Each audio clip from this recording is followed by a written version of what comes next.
Behold Israel, when I started Behold Israel, was exactly for type of scenarios like this. Stuff happened here. The world has no clue that it happens because the media, which by the way I call them the Medianites, the media is completely biased and the truth is exchanged with lies. And to me, the story of Good Neighbor and even the story of our military career is something that has to be told. If you want to understand where we are, just take a look. Take a look at the fence and take a look at how close we are to the fence. This is Syria, right beyond it, right beyond this fence. I don't think any Israeli could be closer to Syria than this.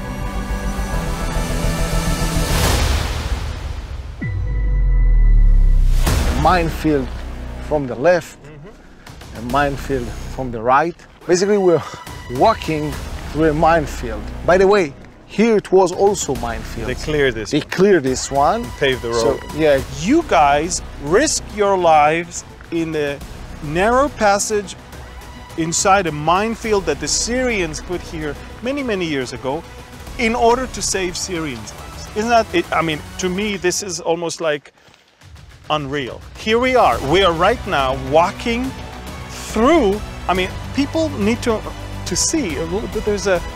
There's a sign here says danger mines.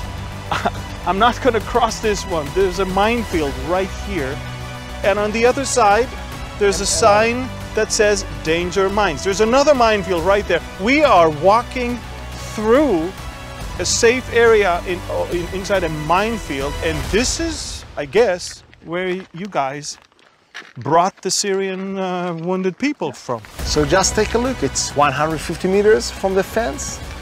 I actually see a house in Syria right now.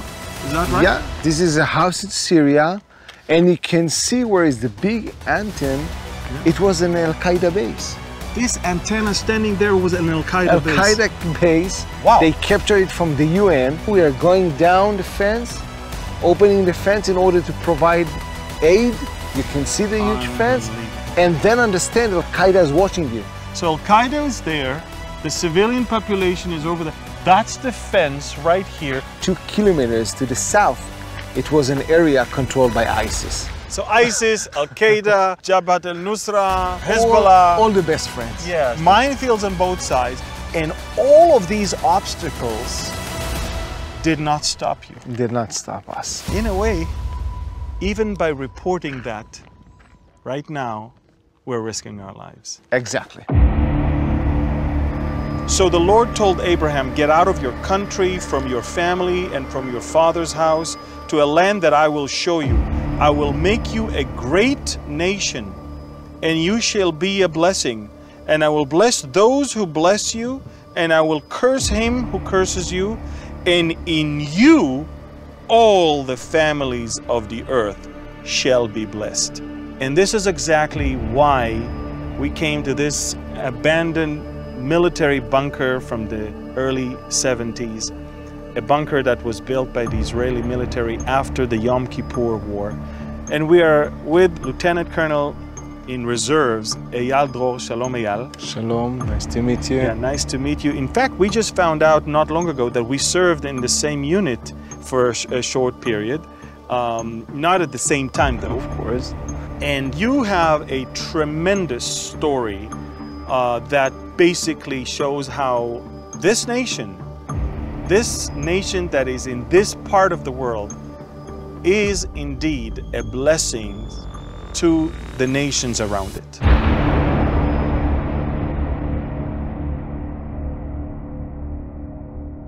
Where are we first, and why are we here? So we are at the southern part of the Golan Heights, at the point we call it in the military 116 checkpoint. This is an Israeli bunker, but it is also a place that located 300 meters from the Syrian border, very close there. And on this specific area, it was one of the biggest parts of the operation that I led a couple of years ago, the humanitarian operation and the assistance to the Syrian people.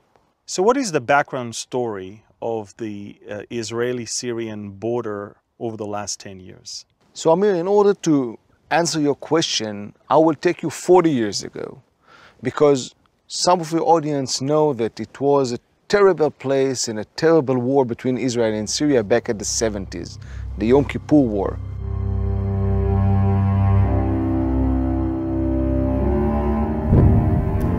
Personally, for example, my father's cousin, who was also a lieutenant colonel in the IDF, a commander of a battalion, lost his life on Mount Hermon, which is 60 kilometers north into this point.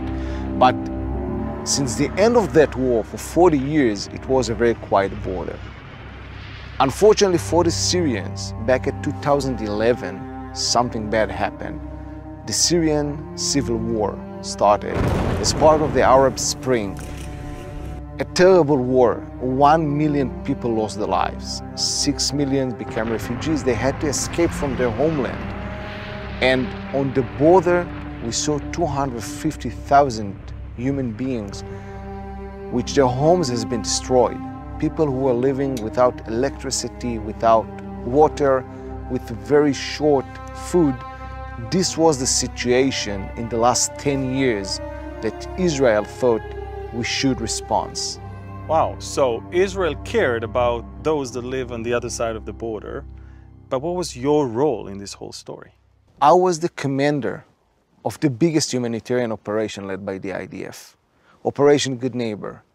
Today, 3 years after the operation came to an end, I can say that I was privileged to be the commander of this operation. Wow. So you led the largest humanitarian aid that the Israeli Defense Forces ever extended to our neighbors around. And this is while the other side is still hostile. It's not like the most peaceful place in the world. How did it all start? One morning somebody wakes up and decides, hey, I want to help them. What really happened? So first of all, you're correct. This situation on this border was that Israel and Syria are in a hostile situation. The Syrian regime is our enemy. It was terrible clashes in the history between the two countries.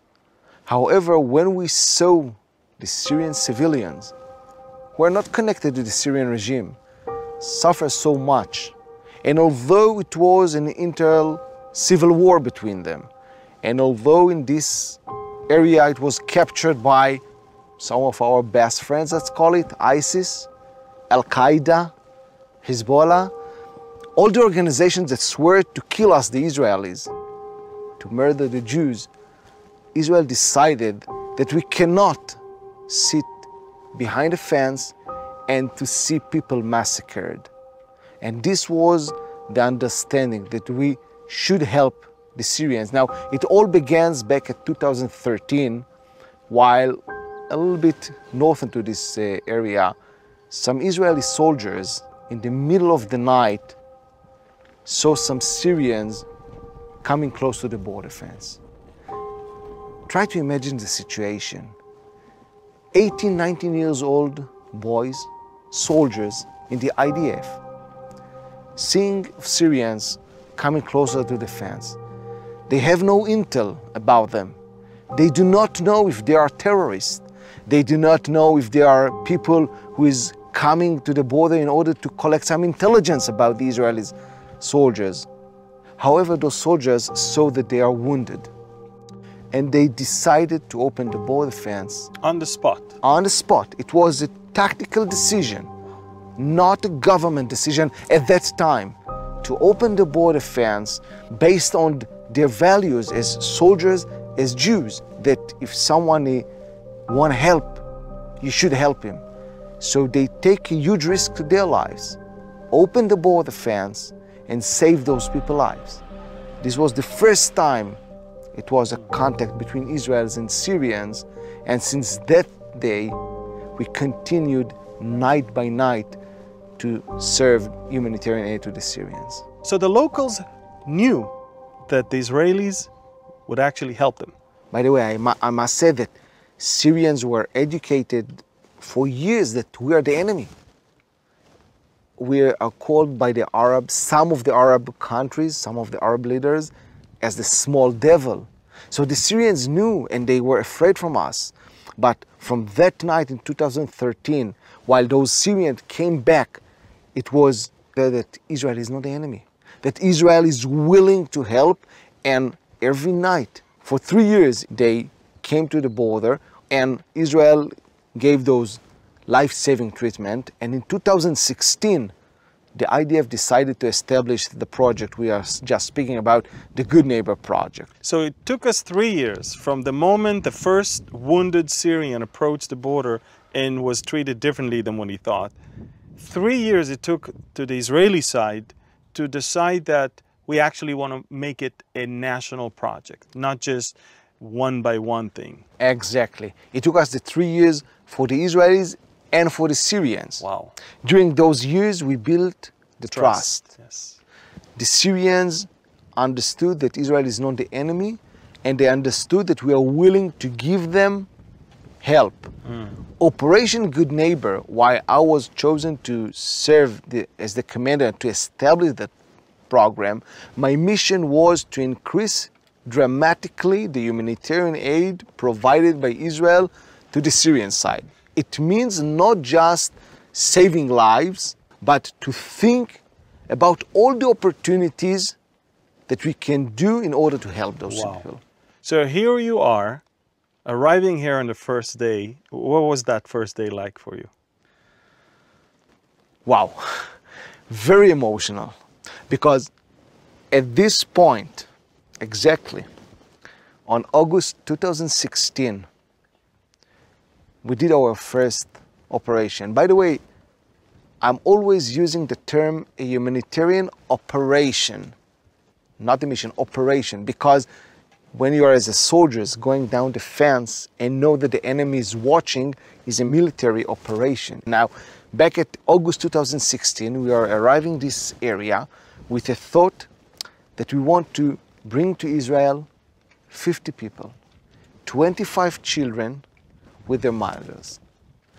Those children suffering from chronic diseases, like diabetes, for example, ear problems or eye problems, and we are going the fence, seeing on the other side the light of a car, calling our colleagues to come closer to the border fence. Now, the adrenaline is very high because... And it's all at nighttime.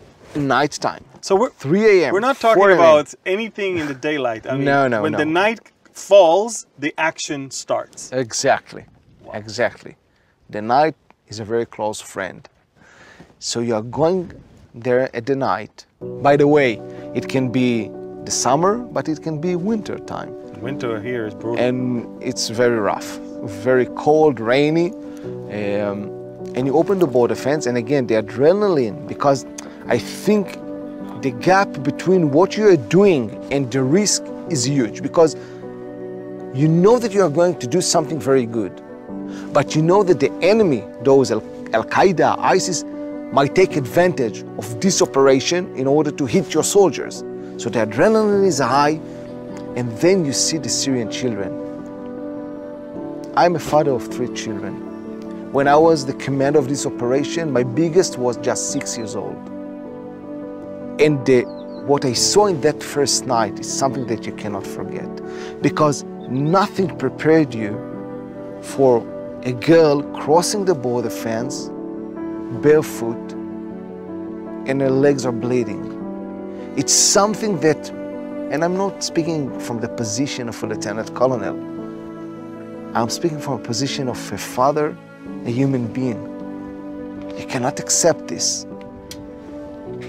This was the first operation. This was the first time. 25 children and their moms. 25 children. Taking them to one of the Israeli hospitals. I'm thinking about the fathers left back home, and what do they think? Will we ever see them? But I think at that point, it's 3 years after the first wounded was here. I think they trusted the Israelis more than they trusted their own. Yeah. One of the stories, in one of those operations, out with my military uniform, with my weapon, and a Syrian boy is running between me and my soldiers when we were at the hospital. And I reached him and told him, aren't you afraid? We are soldiers, we have a weapon. He started to laugh. He told me, "You are not Syrian soldiers, you are Israelis. I'm not afraid from you." This is how you can see the way that they came to understand that Israel is not an enemy. And I sat with another Syrian boy, and I asked him a very simple question, something that I'm usually asking my girls and boy. When you will be adult, what do you want to do with your life? Now my girl, well, every time she's changing her mind. I'm sure that your kids also. I want to be a famous dancer, I want to be a famous lawyer. And this boy was looking at me with his sad eyes, and he told me, I will not be an adult. Wow. I will probably die in a year or two. This is what happening to Syrian children.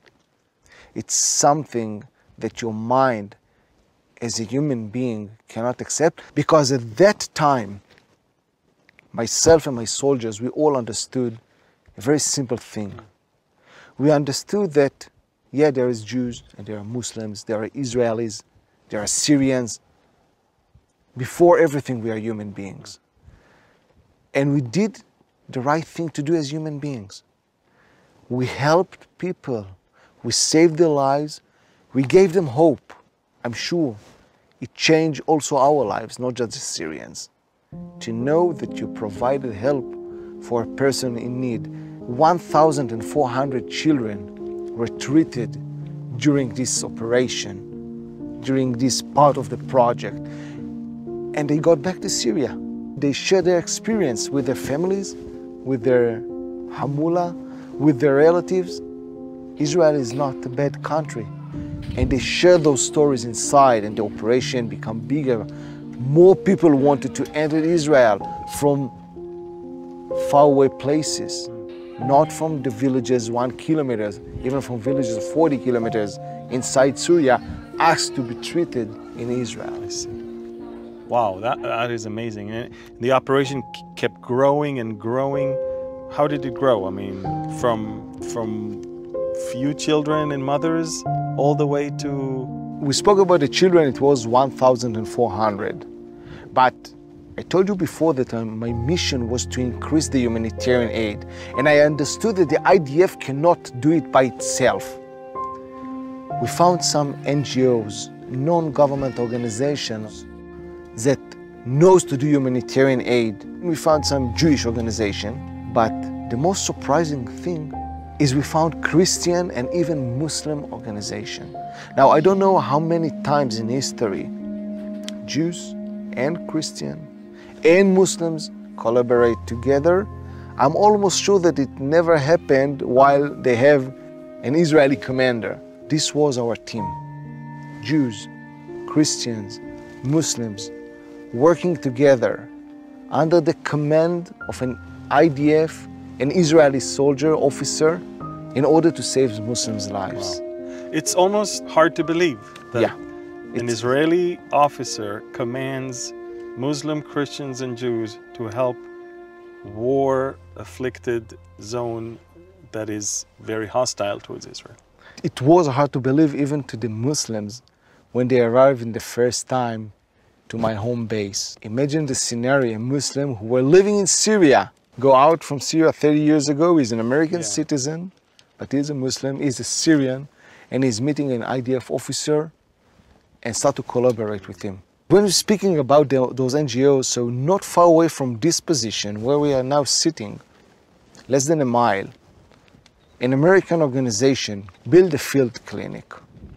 8,000 Syrians were treated in this field clinic. And I want to show you, with your permission, please. I want that you will see how amazing this was. Wow, this playground. Exactly. It was pretty much built for children. Exactly. So you will go to the doctor will examine your mother, will do an ultrasound, and will give her an antibiotic. But the child will be able to play. The children will be able to jump and to feel again like children.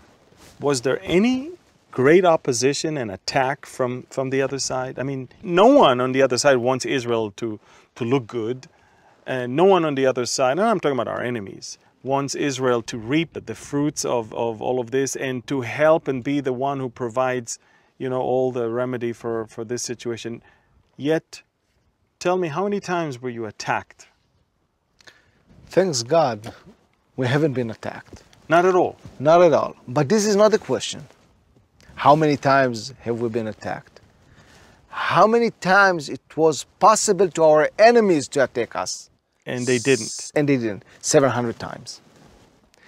700 humanitarian operations. 700 times we chose as Israelis to risk our lives in order to provide aid.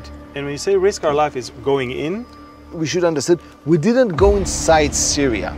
This is a state, and as Israelis, we don't want to be in Syria. We open the border fence and provide the aid. So every time you open the border, there was a potential of a terrorist attack or A sniper, or something. a missile, Yeah. a bomb. Nothing happened. Nothing happened. I can tell you that the Syrian regime, who were 20, 30 kilometers from that spot, they escaped because of the war, they didn't like it.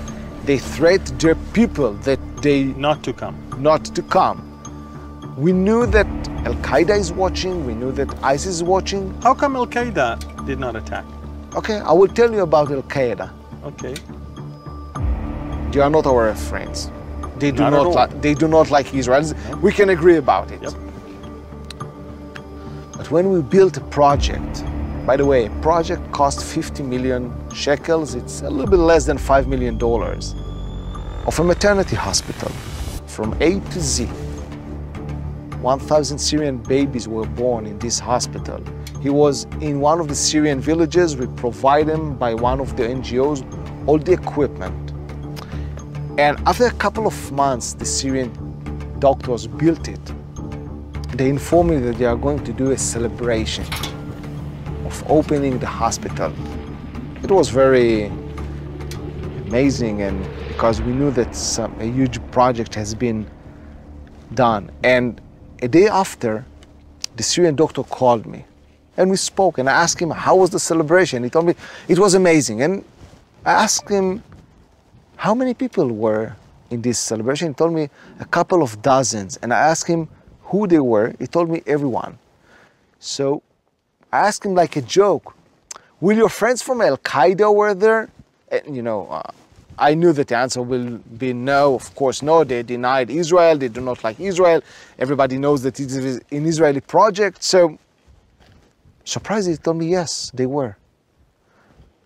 I was shocked, and I asked him, how come they are Al-Qaeda? You don't have any Israeli flag on this hospital, but everybody knows that it is Israeli hospital. Israel built this hospital. And he told me, while we finished the celebration, this commander of Al-Qaeda reached to me and he told me, good job. You will continue to do this. Nobody will attack this hospital. And I told him, why told you so? He told me, because his wife also wanted to give birth in a Western hospital, not at their home. So again, even Al-Qaeda, who didn't like this project and didn't like Israelis, knew that the people is earning something from this project. Everybody in the southern part of Syria knew that Israel is saving their lives every day. Wow. So I guess there was a great effect on the Syrian side. What was the effect on the Israeli people? I can tell about myself. It changed my life. I decided, for example, not to become a colonel in the IDF, but to retire, to spend more time with my family. I started today to understand all the obvious things that we have in our world and say thank you. When I'm speaking about obvious thing, I'm speaking about a story that a Syrian mom told me, that how great is Israel. She was crossing, and after an hour she was in Israel. I asked her about Israel. She told me, you have a wonderful country. And I asked her why. She told me, because I was been in the bathroom and I wash the water, and then I had cold and warm water in the sink. I don't have it in Syria. So you have a wonderful country. And I thought myself, oh, I never thought about it. You have running water, that's it. You're I wonderful. never thought about it. We take things for granted, For don't granted. So I can tell you as a Yal, it changed my perspective about life. Do more to help other people, but I can tell you that it changed the life of the soldiers, of the medical teams that saw the poor people in their toughest hours. Not everything is a duty. You know, you can do your duty, but you can do it even a little bit more if you understand that you are privileged to save life. And I had hundreds of talks with my soldiers about we became better human beings. How do you see this project influencing the future? Will it have any long-lasting influence? So the project unfortunately came to an end 3 years ago, while the Syrian regime reconquered the area and the people that were living so for operational surrounded. Reasons, Yeah, we couldn't continue. Exactly. It's not like we changed our minds. No, not. But what I think, you know, we are living in a very complicated neighborhood in the Middle East. Every day, things are happening here. I can assure you that the Syrians will not forget this operation. Isn't that interesting that when their government was out, we came in to help, and when their government stepped back in, we cannot help them anymore. Yeah. It's mind-boggling. It destroyed the Syrian regime propaganda that Israel is the enemy. Exactly. I can also tell you that the life of those citizens today are even worse than it was in 2017. Yeah, they are not being bombed every day now, but their lives are very, very hard. But this is the Middle East. We are not forgetting. Correct. People will remind you things that happened 40, 50 years ago. This is the history of this place. I'm sure that the Syrian people will not forget us. A chapter was written. Exactly. A chapter in the history of the relationship between Israel and Syria has been written. One day, I don't know if it will be 2 years, 5, 10, 50, 20 years, I think that both sides will remember Operation Good Neighbor, because when it will be discussion, and I believe in peace, I want to live in peace with my neighbors, when something will be discussed, the both parts will speak about how Israel saved the Syrian lives. You know, it's so surreal. We're sitting, it's a very peaceful afternoon here, but I can't run away from this image in my mind based on what you told me earlier, that I'm sitting right next to a plot, a piece of land that is drenched with Syrian blood, and hundreds of wounded people were lying right here, right below where we sit, and Israeli soldiers treated them and then took them to hospitals and brought them back the next evening and sent them back home. This is a message that if it is not going to be told the way we do it now, no one would ever believe it. I will just add one more detail to what you described. Israeli soldiers treated them by risking their lives. Exactly.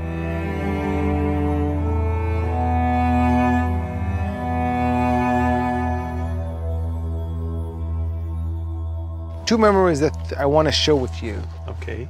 First one is a picture drawn by a Syrian child. Wow. Now you will probably read the English. I prefer to read it in the Arabic. authentic language. Shukran Israel ala al-musa'ada wal-hub. Wow. Thank you, Israel, for the help and for the love. By the way, this is the meaning of Operation Good Neighbor. Something that was behind an imagination, impossible a couple of years ago, and become reasonable. But this is not the most exciting thing that I cherish from Operation Good Neighbor. What else? I want to share with you the story of the flag of Israel. All right. I think you can guess that it is not an adult drew this. Yeah, I can definitely guess that one. And I want to share with you the story about Wiham. Wiham, a Syrian girl, 9 years old. Wiham were living in a village and suffered from severe diabetes. And one night we went to the border and we took her to the Israeli hospital. We know from our colleagues that there is a girl in severe danger to her life. The Israeli doctors, while we were reaching the hospital, told me that 24 hours later she wouldn't have survived. Now she spent here 6 months. Wow. 6 months. The Israeli doctors fought for her life and they won. And before she went back to Syria, she asked us how to do the flag of Israel, and she tried. And that you can was see, the process. Yeah, she tried, and it was amazing to observe her, how she's fighting to do The Star of the David. Star of David. And eventually, She that's succeeded. the victory. To see an Israeli flag in Arab country is a rare thing, and to even hear the word Israel, it's a rare thing, and yet those children, they got it right. They will not forget. They will never forget it. What an amazing way that God has used the Jewish people and the people of Israel to be as a light unto the nations and the Gentiles all around them, even to their enemies. What a great blessing to have you here. Thank you very much. Thank you.